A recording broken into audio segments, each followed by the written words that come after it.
महात्मा उपासक डॉक्टर सोहनराज तातेड़ पुनरुत्थान और आत्मविज्ञान के बाद अब ला रहे हैं सनातन सत्य, जैसी दृष्टि वैसी सृष्टि, कुदरत, कुदरती रचना एवं कुदरत के कानून से शाश्वत सुख की प्राप्ति। लॉग इन करें www.drsohanrajtated.com, YouTube channel doctor Sohanraj Tated, play store से डाउनलोड करें mobile app doctor Sohanraj Tated.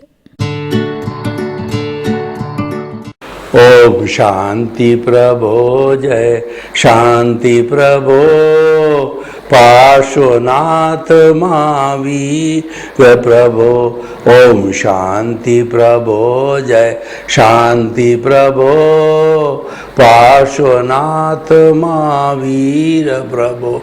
ओम शांति प्रभो शांति प्रभो पार्श्वनाथ महावीर प्रभो। ओम शांति प्रभो जय शांति प्रभो पार्श्वनाथ महावीर प्रभो। भाइयों और बहनों, मातृशक्ति को नमन। आज का हमारा बहुत सुंदर विषय है। व्यक्ति की पूछ उसके जाने के बाद होती है। पूछ का मतलब है मूल्यांकन होना। व्यक्ति जो कार्य करता है, किसी भी क्षेत्र में जो कार्य करता है, उसका मूल्यांकन होना यानी उसकी पूछ कहलाती है। देखिए, जो व्यक्ति अच्छा कार्य करता है उसका मूल्यांकन तो होना ही चाहिए, और हमारा समाज बराबर व्यक्ति के कार्यों का मूल्यांकन करता है। तभी ये जितने तरह के सम्मान हैं वो मूल्यांकन के ही तो समाज होते हैं। व्यक्ति एक सामाजिक प्राणी है, वह समाज में रहता, समाज के बिना जिंदा नहीं रह सकता है, क्योंकि समाज उसको पहचान देता है और समाज में वह दूसरों के सहयोग से जो है वो अपना काम चला पाता है। परस्परोपग्रो जीवानाम का फॉर्मूला समाज में लगता है। सामाजिक जीवन में हम सब एक दूसरे के परस्पर है।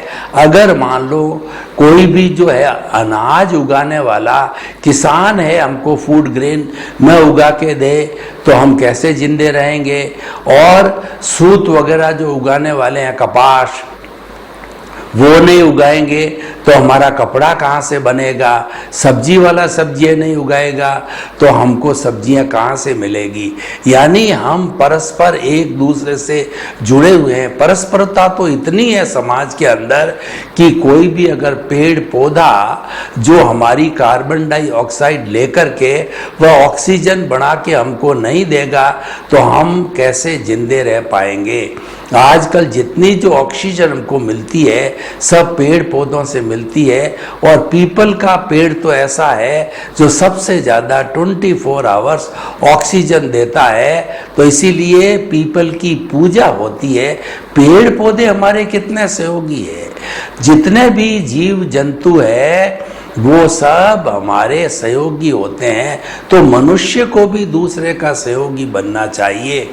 तो समाज में थ्योरी ऑफ रिलेटिविटी चलती है। एक परिंदा भी जब इस कॉस्मॉस में पर मारता है तो पूरा कॉस्मॉस प्रभावित होता। हालांकि वो इतना छोटा थोड़ा होता है कि हमको मालूम नहीं पड़ता, लेकिन प्रभावित तो होते ही है।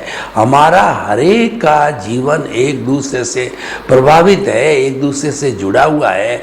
भगवान महावीर ने जो समोसण के अंदर जो 2500 साल पहले प्रवचन दिए थे, आज के वैज्ञानिक उनकी भाषा, उनके शब्दों को पकड़ रहे हैं और ताकि की और वो पकड़ करके लोगों के सामने भगवान की वाणी को भी ला सकते हैं। क्योंकि जो हमारे ये शब्द होते हैं वो अस्पर्शी होते हैं। अस्पर्शी चीजों को पकड़ा जा सकता है। चतुस्पर्शी जो है हमारे पुद्गल होते हैं, ना तो उनको पकड़ा जा सकता है न उनको देखा जा सकता है। और वैज्ञानिक की कोई भी ऐसी दूरबीन नहीं है जो चतुस्पर्शी पुद्गलों को पकड़ सके, वो मासलेस पार्टिकल होते हैं विज्ञान की भाषा के अंदर, और हमारा कार्बन शरीर है वो चतुस्पर्शी पुद्गलों से बना हुआ होता है, जिसको कि मासलेस पार्टिकल भी कहा जाता है। इसी कारण से हम जन्म जन्मांतर का हमारा जितना भी जो है वो 8 कर्मों का 148 कर्मों की प्रकृतियों का चिट्ठा है, हर जन्म में हम साथ लेके चलते हैं। कैसी बड़ी विचित्र व्यवस्था है कार्बन शरीर की कि वो पिछले जन्म में कुछ भी छोड़ के नहीं आता है और इस जन्म में सारा साथ रहता है। कितना उसमें से कम करता है, कितना जोड़ता है, वो सारा साथ लेके जाता है।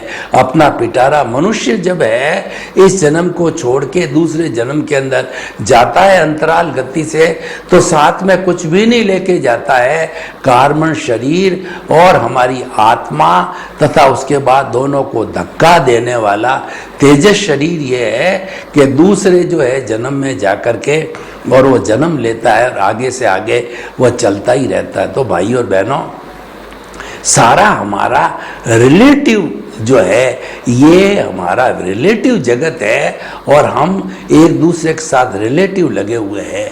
तो मूल्यांकन की बात चल रही थी कि समाज मूल्यांकन करता है। देखिए, समाज में 3 तरह की सेवा होती है। एक तो तन की सेवा होती है, मन की सेवा होती है और धन की सेवा होती है। तन की सेवा का अर्थ ये है कि आपके पास में समय है और आपके पास में कुछ हुनर है, तो आप निस्वार्थ भाव से बिना उसका वेतन लिए हुए कुछ समय जो है आप समाज को दो। आप टीचर हो तो पढ़ाने का काम बच्चों को करो, आप डॉक्टर हो तो मरीजों को निःशुल्क देखो, आप वकील हो तो निःशुल्क जो है कोर्ट की परामर्श दो, आप सीए हो तो आईटी की परामर्श जो है लोगों को जो है मुफ्त के अंदर दो। तो इस तरीके से जो व्यक्ति तन की सेवा करता है, एक धन की सेवा होती है कि जिसके पास समय नहीं, पैसा खूब होता है, वो कुबेरपति होता है, तो वो धर्मशालाएं, रैन बसेरे और जो स्कूल, कॉलेज, यूनिवर्सिटियाँ और जो है लोगों की भलाई के लिए वृद्धाश्रम और जो है वगैरह अनाथालय ये सब खोलता है। उससे जो है हमारा समाज के अंदर जो अभावग्रस्त लोग होते हैं, लूले, लंगड़े, अपाहिज, मूक, बधिर, अनाथ, विधवा, वो सब उन अभावग्रस्त लोगों को सहयोग मिलता है। क्योंकि समाज के अंदर जो है गिव एंड टेक का फॉर्मूला चलता है, समाज के अंदर सहयोग दिया जाता है और सहयोग लिया जाता है। इसीलिए हमारी भारतीय संस्कृति में जीवन का उत्तम लक्ष्य है वो परोपकार बताया गया है। और एक होती है मन की सेवा, जो कि आज के हमारे इस एपिसोड से जुड़ी होती है। मन की सेवा क्या होती है कि ऐसे लोग जो समाज में बहुत अच्छी अच्छी सेवाएं करते हैं, उनकी सेवा का मूल्यांकन करना चाहिए, उनको प्रोत्साहित किया जाना चाहिए, समय समय पर उनको सम्मान दे करके और हम उसका प्रोत्साहन दे करके हम उन्हें आगे बढ़ाना चाहिए, ताकि आने वाले समय के अंदर वो और ज़्यादा सेवा कर सके। तो भाई और बहनों, जो मूल्यांकन की बात होती है वह मूल्यांकन व्यक्ति का होता है, लेकिन मूल्यांकन उसके जीते जीते कम होता है और जाने के बाद ज़्यादा होता है। बड़े बड़े महापुरुषों को देखिए, वो हमारा जैसे कि महात्मा गांधी को देखिए, स्वामी विवेकानंद को देखिए, राम मनोहर लोहिया को देखिए, और जो है कितने कितने भारत रत्नों की मैं बात करूं, एपीजे अब्दुल कलाम को देखिए और जो है डॉक्टर राधा कृष्ण को देखिए। इन्होंने अपने समय में जो कार्य किया उस समय में उनका ज़्यादा मूल्यांकन नहीं हुआ। उसके बहुत से कारण होते हैं, लेकिन जाने के बाद में उनकी पूरी फिलॉसफी बनी और उनकी पुस्तकें बहुत पॉपुलर हुई है और उनके जो कुछ भी समाज को जो कंट्रीब्यूशन किया गया है, उनके विचारों का जितना भी योगदान है वो समाज के सामने आया और वो पूजनीय, वंदनीय, स्तुत्य बन गए। जो स्वामी विवेकानंद 36 वर्ष तक जिए, तो 36 वर्ष की अवस्था में जिन्होंने जो दिया उस वक्त लोगों इतना हाईलाइट नहीं हुआ था, परंतु स्वामी विवेकानंद के जो है जाने के बाद, यानी देहावसान के बाद के अंदर लोगों ने उस चीज़ की स्टडी की तो मालूम पड़ा कि कितना बड़ा कार्य उन्होंने किया है। तो वो फिर उसके बाद में समाज के लिए वंदनीय और स्तुत्य बन गए।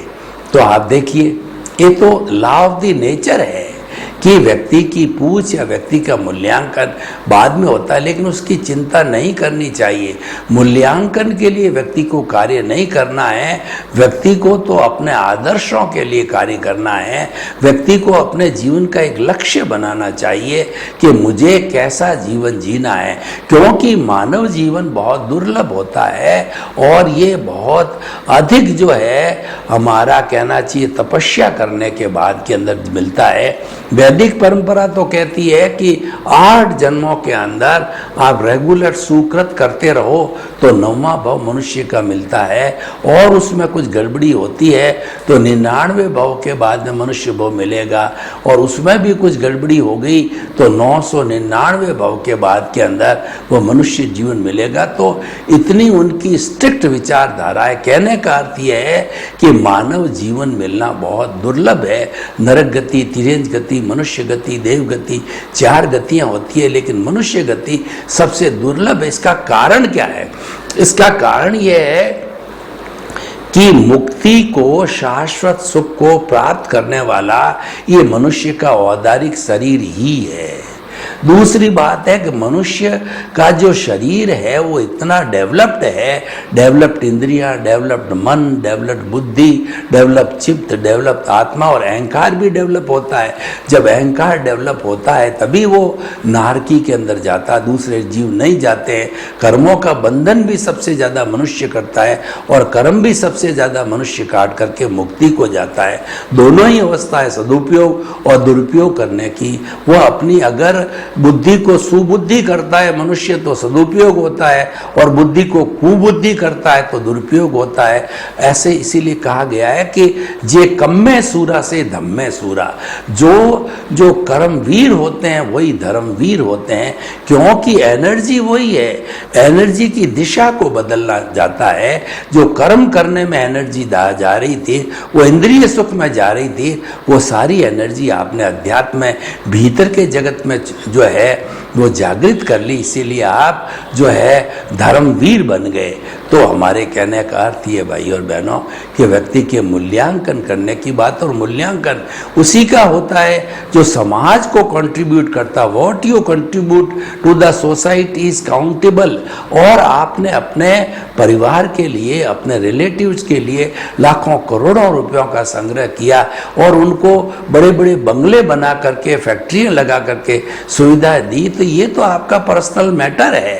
ये हालांकि ये भी अच्छा है, अपने बाल बच्चों को आप पैरों पर खड़ा करते हो, ये भी अच्छी बात है, लेकिन प्रश्न ये है कि आप जो समाज को देते हो वह निस्वार्थ सेवा होती है, वो स्वार्थ से परे होती है, वो परार्थ की सेवा होती है, परमार्थ की सेवा होती है, इसीलिए काउंटेबल की जाती है। और व्यक्ति का इतिहास उसी का बनता है जो समाज को कंट्रीब्यूट करते हैं। और सेवा कई तरह की होती है, ज्ञान दान भी होता है, ज्ञान दान महादान होता है। जैसे मैं आपको एपिसोड्स दे करके आपको जो है शाश्वत सुख की नींव लगाता हूँ, और आपको जो है आपकी रॉन्ग बिलीफ को समाप्त करके हम राइट बिलीफ देते हैं। आपको कुदरती रचना और कुदरत का कानून बताते हैं। क्यों बताते हैं? हम आपको सनातन सत्य देना चाहते हैं, हम आपके जीवन को सुखी बनाना चाहते हैं, हम एक आपको आदर्श इंसान बनाना चाहते हैं।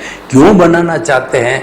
कि आपके शाश्वत सुख की नींव लग जावे, तो आने वाले जन्मों के अंदर आप ब्लिस को, शाश्वत सुख को, ऐसा सुख की जिसके बाद कभी दुख आए ही नहीं है, वैसा सुख की हम नींव लगाते हैं और आने वाले जन्मों में वो मिलता है। यानी आप मुक्ति को प्राप्त हो सकते हो, क्योंकि मुक्ति ही सच्चा सुख है।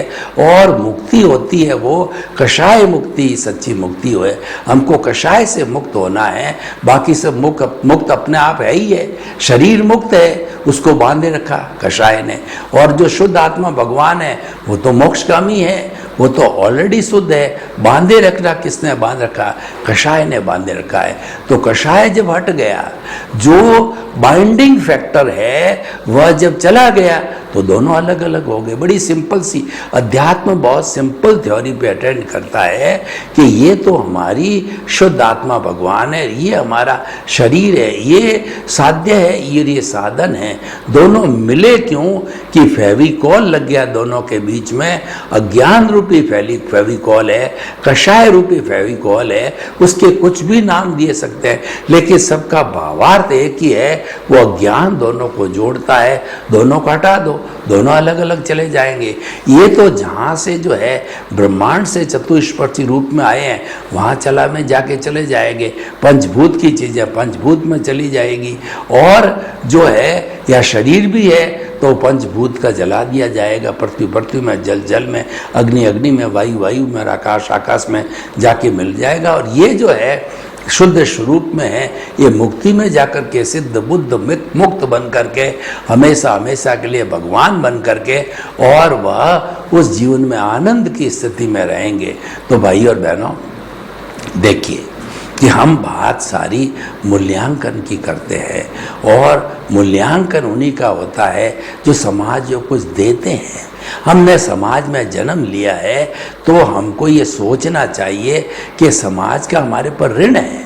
बिना ऋण उठाए हमको जाना नहीं चाहिए। हमको समाज को कुछ न कुछ देते रहना चाहिए। समाज को कुछ न कुछ देते रहने का अर्थ हो गया हमें परोपकार करना चाहिए, जगत कल्याण और जय जगत, और जो है हमें लोक कल्याण का काम करना चाहिए। और व्यक्ति कर सकता है। देखो, व्यक्ति अगर सेवा माइंडेड होता है तो वो किसी भी तरीके से सेवा कर सकता है। उदाहरण के तौर पर देखिए, हम किसी डॉक्टर के पास जाते हैं तो फीस लेता है, वो लेगा, क्योंकि उसकी आजीविका चलती है। अच्छी बात है, आपने फीस दे दी। तो फीस देने के बाद दो तरह के डॉक्टरों का मैं आपको पिक्चर खींच के बताता हूँ। एक तो डॉक्टर ऐसा होता है, सेवा भावी होता है, वह अपनी फीस को जो है आधार मान लेता है, इससे जो है मेरे परिवार का भरण पोषण हो जाएगा, मेरे दायित्व का निर्वाह हो जाएगा, तो उसमें ही संतुष्ट रहता है।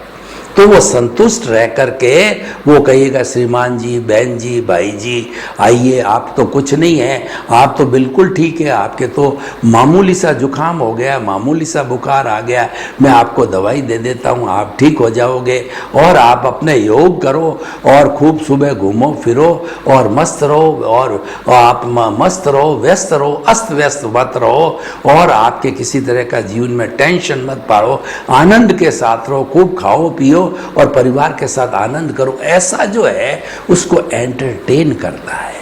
अब ये तो हो गया, क्यों करता है कि वो बेचारा सेवा भावी डॉक्टर है, और उसकी 50% अटेंड करने से जो है मरीज की बीमारी 50% ठीक हो गई, और 50% जो हल्की फुल्की दवाई लिखता उससे 2, 4, 5 दिन में ठीक हो जाता है व्यक्ति। अब दूसरा डॉक्टर देखिए, वह लोभी डॉक्टर है, और वह डॉक्टर परामर्श लेने के बाद कहता है कि आपका तो ब्लड प्रेशर इतना बढ़ा हुआ है, शुगर इतनी बढ़ी हुई है, और आपके तो किसी भी वक्त कुछ भी हो जाएगा, आपको तुरंत बाईपास कराना चाहिए, तुरंत जो है हार्ट का ऑपरेशन कर। यानी वो बिल बनाने के चक्कर के अंदर, अपनी स्वार्थ की पूर्ति के अंदर उस बेचारे मरीज को इतना लूट लेता है, इतना टेंशन में डाल देता है कि मरीज तो अधमरा हो जाता है। एक ने तो 50% मरीज को कम किया और दूसरे ने उसको अधमरा कर दिया। अब बताइए, दोनों में से कौन सा बेटर है? सेवा भावी हमेशा बेटर रहता है। सेवा भावी जनता को चूसना नहीं चाहता। सेवा भावी व्यक्ति है वो लोगों का शोषण नहीं करता है, और ऐसे सेवा भावी लोगों को ईश्वर की बड़ी मदद मिलती है। ईश्वर कहता है, God help those who help themselves. जो अपनी खुद की मदद करते हैं, ईश्वर उसकी स्वयं की अवश्य मदद करते हैं। खुद की मदद करने का अर्थ क्या? आप समाज की सेवा करो, आप जो है समाज के नियमों से चलो, आप सबको आत्मतुलावत समझो, आप सबके साथ में वही व्यवहार करो जो आप पसंद करते हो। जो आप पसंद नहीं करते हो वो व्यवहार किसी के साथ में मत करो। और ये मान करके चलो कि ये संसार का हर प्राणी निर्दोष, निमित्त, शुद्ध आत्मा और जो अकर्ता है, किसी भी प्राणी को कर्ता नहीं समझना चाहिए। ये चारों चीजें हमारा सनातन सत्य है, ये लॉ ऑफ द नेचर है और ये हम आपको बताना चाहते हैं। आप ऐसी फीलिंग पैदा करो कि इस विश्व के अंदर कर्ता कोई नहीं है, कर्ता तो व्यवस्थित शक्ति है, कुदरत है जो जिम्मेवारी लेती है, तो वो करता है। ये आपकी पूरी जिम्मेवारी, ये आपकी जन्म से मृत्यु तक की पूरी जिम्मेवारी लेती है। आपके भरण पोषण की, आपके मन वचन काया के काम करने की, आपकी जितने भी कर्म हैं उनके भुगतान करने की और उनका जो है वो संजोग जुटाने की, टोटल द्रव्य, क्षेत्र, काल, भाव, काल, स्वभाव, कर्म, पुरुषार्थ, नियति, सभी उसके बड़े बड़े ऑर्गेनाइजेशन है। कुदरत का बहुत बड़ा ऑर्गेनाइजेशन है, कुदरत की बहुत बड़ी ऑटो रचना है जो ऑटो मोड से चलती है। वो आज का हमारा विषय नहीं है। हमारा विषय तो ये है कि व्यक्ति का मूल्यांकन कब होता है, ये हमारा विषय है। और कब होता है उसकी चिंता हमको नहीं करनी है। हमको तो अपना जीवन का एक ध्येय बनाना है कि हमारा जो ये जीवन है वो अच्छा बने। और जीवन अच्छा तभी बनेगा जब आप समाज का जो ऋण आपके ऊपर है वो उतारना चाहिए। व्यक्ति पे 4 तरह के ऋण होते हैं। एक तो देव ऋण होता है, क्योंकि देव हमारी रक्षा करता है। जो भी आपका इष्ट देव होता है वह आपकी रक्षा करता है और वो जो देव है वह रक्षा करने के कारण हमारा उस पर ऋण है। वो ऋण हम उसका भावों से उतारते हैं। भगवान तो कहा जाता भावना के भूखे होते हैं, हम उनको प्रसाद चढ़ाते हैं, हम उनको जो है अगरबत्ती वगैरह जो है सुगंधित करते हैं, क्योंकि उनको दुर्गंध पसंद नहीं है। God cleanliness is next to the godliness, यानी भगवान को स्वच्छता अधिक पसंद है और वो स्वच्छ हम रहते हैं तो देवता आते हैं। क्योंकि देवता हमारे मनुष्य लोक में आते नहीं हैं, ये इतना दुर्गंध से भरा पड़ा है कि वो बेहोश हो जाते, आते नहीं हैं। पर हम सुगंधित कर देते हैं, वो अगरबत्ती धूप से माध्यम से, हमारे शुभ भावों के माध्यम से, प्रार्थना के माध्यम से, और जो है उनको कुछ जो है वो कहना चाहिए प्रसाद चढ़ाने के माध्यम से, तब जाकर के हमारे भावों से प्रभावित होकर के देवता हमारी रक्षा करते हैं। ईश्वर प्राणी धान से हमारा देव ऋण उतरता है। दूसरा ऋण होता है गुरु का ऋण। गु का मतलब अंधकार रूप, मतलब दूर करने वाला।